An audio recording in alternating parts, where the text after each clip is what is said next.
Tak cukup membubarkan organisasinya, pemerintah juga menelusuri semua anggota Hizbut Tahrir Indonesia yang berstatus pegawai negeri sipil. Bahkan pemerintah meminta PNS yang menjadi pengurus HTI mengundurkan diri.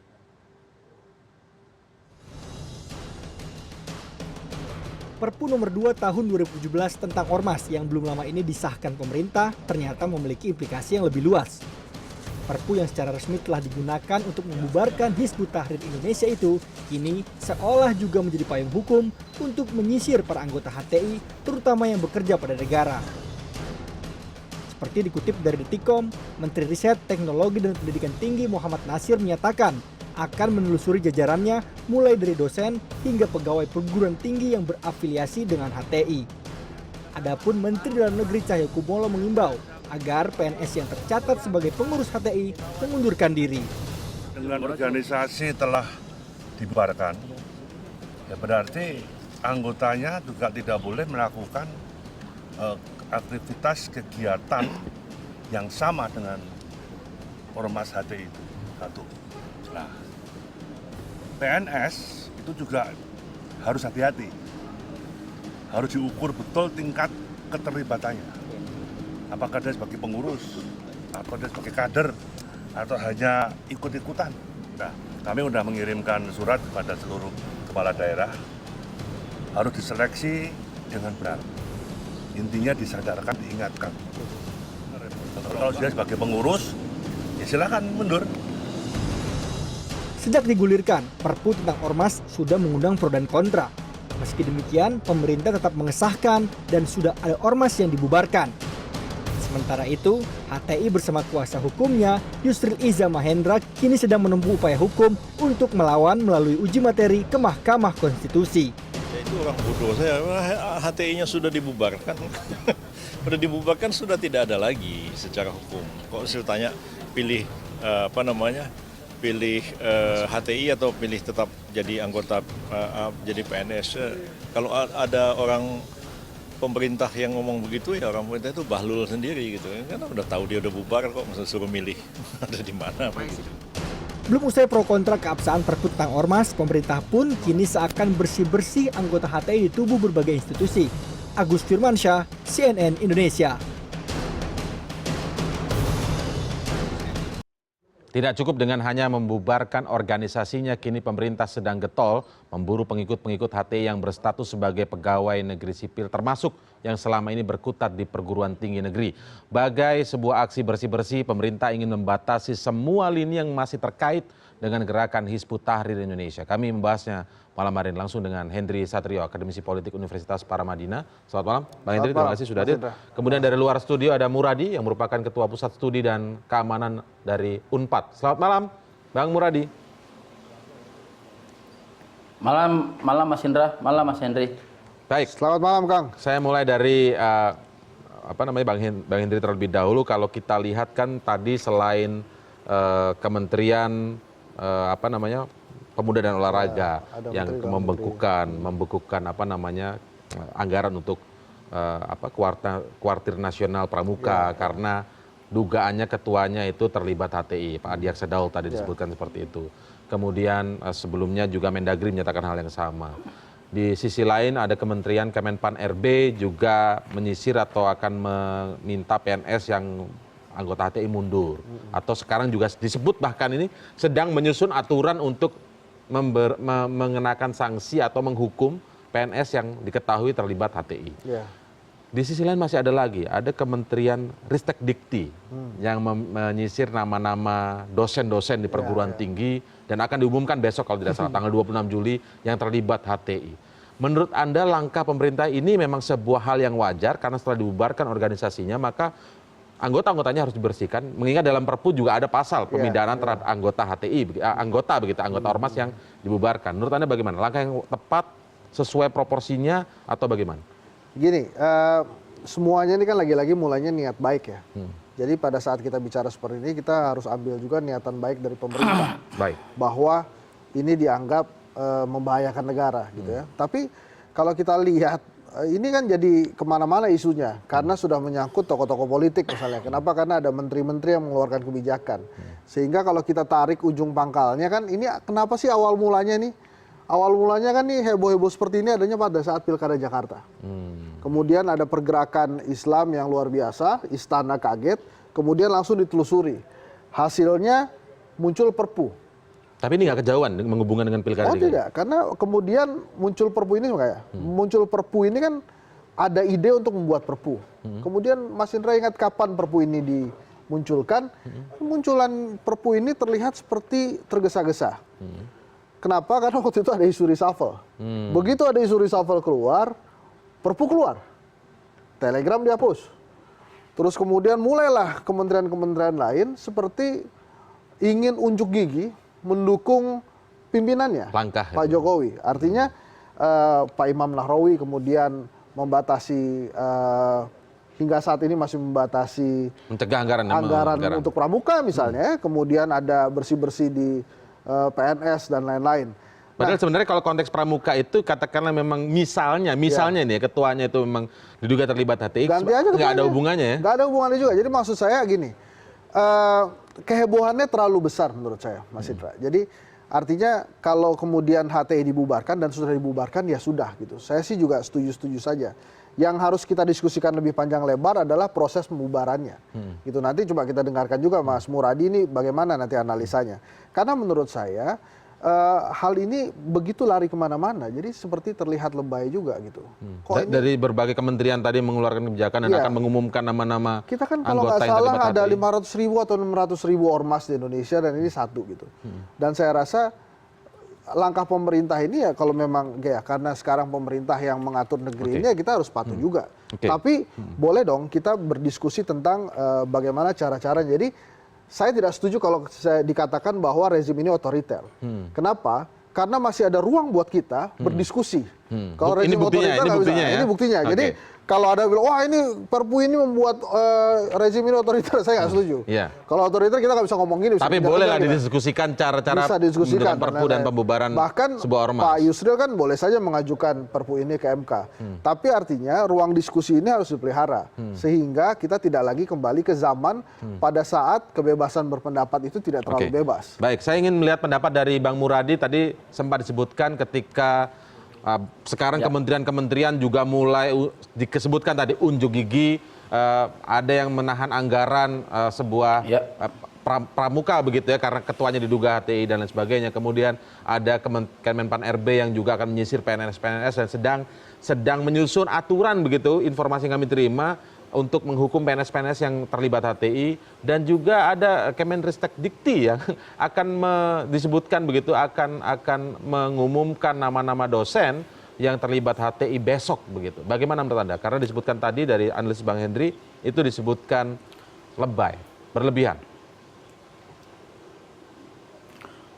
Oke, yang pertama memang ini bukan ujuk-ujuk hadir, bukan kemudian hari ini kalau Mas Henry tadi sampai narik ke 2000 Pilgub, saya ingin mundur sampai 2014 kemarin, di mana kemudian salah satu program unggulan dari Pak Jokowi adalah dia kemudian ingin menertibkan organisasi anti Pancasila, dan termasuk di dalamnya misalnya ada HTI dan sebagainya. Saya kira proses ini yang kemudian dilihat sebagai satu comprehensiveness ya. Jadi ada tahapan-tahapan di mana proses itu dilihat dalam situasi yang kontekstual. Itu yang pertama. Yang kedua, saya ingin katakan bahwa memang jadi lucu karena ASN ini paling tidak saya ngalamin misalnya di kampus saya begitu. Ini dia makan uang negara, kemudian tapi juga mengampanyekan anti negara dengan isu-isu khalifah dan sebagainya gitu loh. Nah ini kan juga mereka sebenarnya sudah menjadi sudah membuat dia sebagai sumpah PNS ya, karena sumpah PNS itu kemudian dia batal dengan sendirinya ketika kemudian dia tidak punya loyalitas ataupun patuh pada apa yang menjadi betul seperti itu Mas Indra. Tapi kemudian langkah-langkah kementerian yang seolah akan mengumumkan kemudian sampai menyisir itu memang perlu dilakukan menurut Anda ya, karena kondisinya yang sudah begitu mendesak atau bagaimana? Ya kalau ngelihat data yang saya punya misalnya di Jawa Barat saja itu ada hampir 300-an orang dosen ya yang kemudian menjadi pengurus aktif yang kemudian dia juga mengembangkan hal yang sama. Jadi buat saya sesungguhnya aktif ada, bahkan di kampus saya dulu ada namanya misalnya jubir HTI itu di kampus saya. Kok jubir HTI Jawa Barat ya? Iya. Jadi itu kemudian sempat akhirnya memang ada proses mediasi dan sebagainya. Memang supaya kemudian tidak terlalu muncul sebagai berbeda dengan apa yang menjadi kebijakan di kampus begitu. Jadi ini unik Mas Indra karena memang mereka menggunakan kampus sebagai lahan untuk melakukan konsolidasi dan mengumpulkan dukungan ya. Karena kalau data saya PSPK 2014 sampai 2015 itu hampir 90% pengurus dan simpatisan HTI adalah sarjana dan banyak dari mereka adalah doktor. Oke, tapi ketika organisasinya sendiri jadi sudah... ini menjadi satu... Gimana? Ya, maaf. Kalau ketika organisasi sendiri sudah dinyatakan dibubarkan begitu oleh pemerintah melalui dengan menggunakan Perpu yang baru saja dikeluarkan juga, lalu apakah yang ingin saya tanyakan, apakah kemudian menjadi hal yang juga sangat penting kemudian untuk menyisir orang-orang yang menjadi anggota atau pengurus itu kemudian disisir dan seolah-olah diberikan hukuman, sanksi dan lain sebagainya, padahal organisasinya sendiri sudah bubar? Ada dua hal. Yang pertama ini menyangkut soal mindset ya, menyangkut soal bagaimana kemudian persepsi mereka melihat negara. Saya kira Indonesia masih soft dibanding katakan misalnya saya bandingkan dengan Turki misalnya ketika Erdogan memenjarakan ratusan bahkan ribuan PNS dan juga tentara, polisi ketika dianggap bertentangan dengan hakikat bernegara. Kita tidak dalam posisi itu sebenarnya. Lebih pada soal bagaimana kemudian menertibkan. Kan ditanya, kamu masih mau NKRI atau tidak? Kalau sudah, monggo keluarkan gitu. Nah yang kedua Mas Indra, ini kan menyangkut soal sebenarnya langkah yang preventif, bukan lagi preemptif. Preventif di mana orang yang kemudian punya kecenderungan tidak bisa diarahkan kembali ke pangkuan NKRI dan sebagainya, maka dia harus kemudian memilih mau tetap atau keluar begitu. Nah dua opsi itu saya pikir menjadi hal yang soft lah, belum sampai pada tahapan keras bagaimana yang kemudian di beberapa negara lakukan begitu. Oke, poin ini nanti saya akan tanyakan ke Bang Henry Satrio, tapi kami akan jeda sejenak, tetaplah di CNN Indonesia Prime News.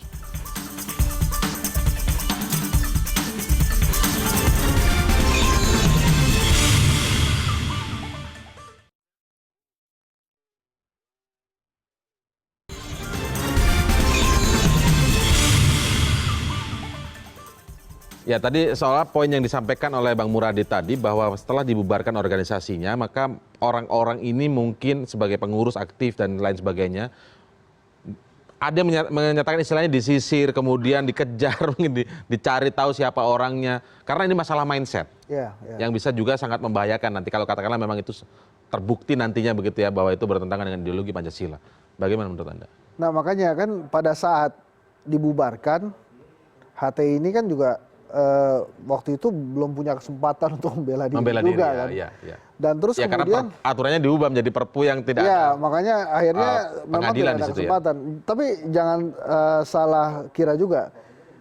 Saya sih HTI dibubarkan, saya setuju aja. Hanya caranya saja yang kita harus terus berdiskusi. Maksudnya ini khawatir bisa terjadi pada yang lainnya. Karena kan itu penilaiannya dari pemerintah. Makanya kan yang belum selesai dari Perpu ini sebetulnya edukasi dari pemerintah yang dimaksud bertentangan dengan Pancasila itu apa gitu kan. Karena kan ini HTI mendukung rezim khilafah misalnya. Nah kemudian apakah langsung serta-merta dia bertentangan dengan Pancasila dan kemudian ingin Indonesia bubar, kan belum tentu juga. Nah tapi saya tadi ingin menyoroti itu juga. Jadi pada saat sebuah organisasi dibubarkan, terus kemudian dicari nih anggotanya sampai ke pelosok-pelosok, itu menurut saya sebuah tindakan yang mungkin preventif juga, tapi saya sih kok sampai segitunya ya. Kayak misalnya dosen misalnya, kalau misalnya Ristek Dikti besok mengumumkan gitu ya, urgennya apa kemudian terusnya? Apakah tidak sebaiknya dia panggil saja, kemudian ditanyakan, kita menggunakan teknologi yang sangat tinggi di Indonesia ini, ciri khas Indonesia namanya musyawarah mufakat, kan bisa ditanya, Anda selama ini perannya apa? Nah ini coba, kalau kemudian diumumkan, Ya. Apa dampaknya menurut Anda? Yang Kalau pertama, kalau dihadap-hadapkan orang yang nggak gitu. ngerti apa-apa, ini kan kayak orang bersalah luar biasa, gitu kan? Padahal mungkin sebetulnya maksudnya dia baik.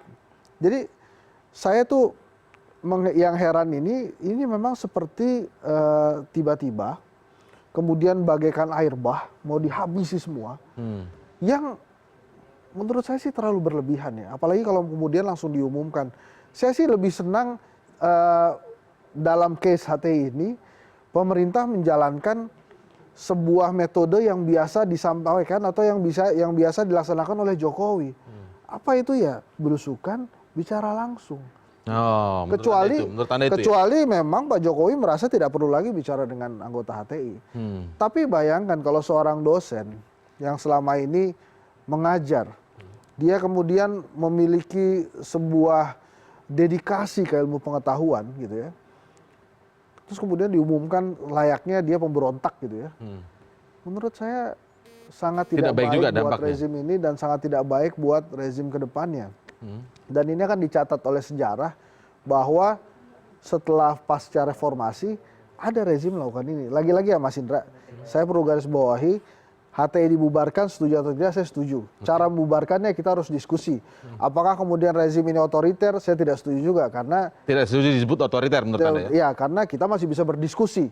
Nah oleh karena itu, karena kita masih bisa berdiskusi, harusnya para menteri ini juga menggunakan itu. Ini kayak saya seperti unjuk gigi aja bahwa karena pemimpinnya, presidennya nggak suka sama HTI, kemudian perpunya kemudian dikeluarkan, terus serta-merta semuanya tuh dengan nama-nama anggota HTI diumumkan oleh kementerian, lalu kemudian nama dosen diumumkan, kemudian ada kementerian yang sedang membuat aturan memberikan coba sekarang gini hukuman. aja. Itu akan bisa menjadi dampak sosial ke bawah tidak? Misalnya masyarakat juga ikut mengecap, wah dia HTI itu. Iya dong, jadinya kan jadi meluas kemana-mana.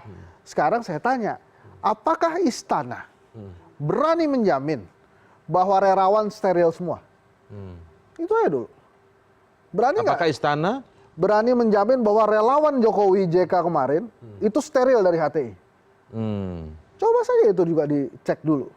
Umumkanlah relawan-relawan yang ikut HTI juga. Jadi maksud saya gini loh Mas Indra, ini satu ormas sudah di take care oleh pemerintah. Sudah, take care saja, nggak perlu lagi ribut-ribut. Semua kementerian ikut-ikutan gitu. Ini kan jadi seolah-olah semuanya tuh mau disisir, gitu kan? Ada ormas-ormas Jokowi juga ada relawannya. Saya tidak menuduh mereka terinfeksi sama HTI, tidak. Tapi kan seolah-olah kampus saya disisir. Ya ormas-ormas itu satu-satu coba disisir. Jadi intinya Mas Indra, iya makanya. Apakah bertentangan Pancasila atau tidak begitu ya? Iya, sehingga harusnya ini sih bisa selesai saja. Kita dukung apa yang dilakukan oleh pemerintahan Jokowi untuk mencegah atau menjaga negara ini tetap pada koridor Pancasila dan NKRI. Tapi saya tidak sepakat dengan cara-cara yang bising menimbulkan kegaduhan dari menteri-menterinya. Sekarang ini. Gitu. Oke, baik, saya minta tanggapan dari dari Bang Muradi. Silakan Bang Muradi. Iya, memang ini dilema ya. Saya ingat sekali waktu kemudian Perpu itu keluar, saya memang bukan meminta, berkomunikasi juga dengan rektor misalnya untuk pelan-pelan secara mediasi memanggil orang-orang yang kemudian terindikasi. Jauh sebelum itu memang ada juga misalnya koordinasi antar aparat di Jawa Barat ya untuk kemudian mencoba melakukan mediasi ataupun memanggil secara kekeluargaan orang-orang yang kemudian dianggap pengurus teras, pengurus elit dari HTI. Bahkan saya punya kawan dekat, Mas Indra, sangat dekat sekali, teman kuliah juga. Saya sudah ingatkan 6 bulan yang lalu. Saya bilang, bro, udahlah, jangan kelihatan ada dakwah aja, nggak usah bicara soal yang lain-lain gitu kan. Itu sudah saya kasih tahu. Tapi kemudian begitu makin kemudian rencana dibubarkan, makin mengada-ngada, makin menjadi-jadi kan gitu. Bahkan kemudian posisi kampus menjadi kemudian tidak lagi bisa melakukan mediasi atau melakukan pendekatan yang sifatnya soft power ya bahasa kita kan itu kan. Ya di mana mereka seharusnya mau dan mendengarkan. Tapi kan yang tadi saya setuju dengan dari Bang Hendri. Mas Hendri bahwa memang ada beberapa yang pun jadi latah kan ikut-ikutan dan sebagainya. Tapi perlu ditegaskan juga kampus itu menjadi garda Republik yang harus steril juga dari yang aneh-aneh. Makanya saya kira penting juga untuk kemudian kalaupun harus diumumkan dia sifatnya kemudian terbatas ya. Terbatas katakanlah misalnya terbatas pada rektor-rektor yang terkait atau atasannya langsung. Nanti kemudian ada mediasi yang sifatnya lebih berkekeluargaan dengan pilihan-pilihan tadi. Di luar itu saya kira memang perlu juga dilakukan cara-cara yang sifatnya tidak membuat gaduh gitu loh. Oke, baik. Tetapi paling tidak sudah ada pernyataan resmi begitu ya. Paling tidak sudah disampaikan ke berbagai media bahwa berbagai kementerian ini juga menindaklanjuti bagaimana menyisir orang-orang yang diindikasi terlibat HTI. Yang ingin saya tanyakan, karena kalau misalnya pemerintah bisa melakukan itu menyisir, memberikan sanksi, ada ukurannya, ada batasannya. Tetapi yang menjadi khawatir adalah dampaknya nanti secara sosial ke masyarakat. Apakah kemudian tidak khawatir adanya ketegangan secara horizontal, bahwa satu pihak menuding pihak lain merupakan HTI dan lain sebagainya begitu, Bang Muradi. Nanti kita akan bahas lebih lanjut setelah jeda berikut, tetaplah di CNN Indonesia Prime News.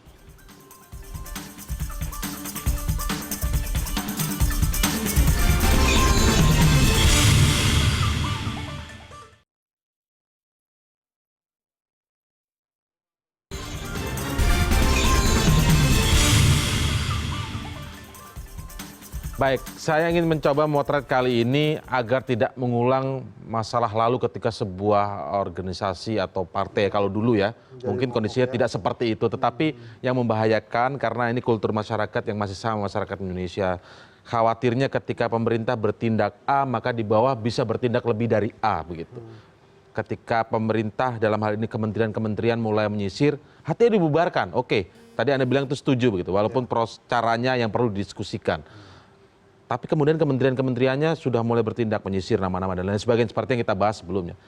Ini mungkin ada kemungkinan besar tidak? Atau potensinya seperti apa di masyarakat kemudian akan bisa terjadi saling tuding.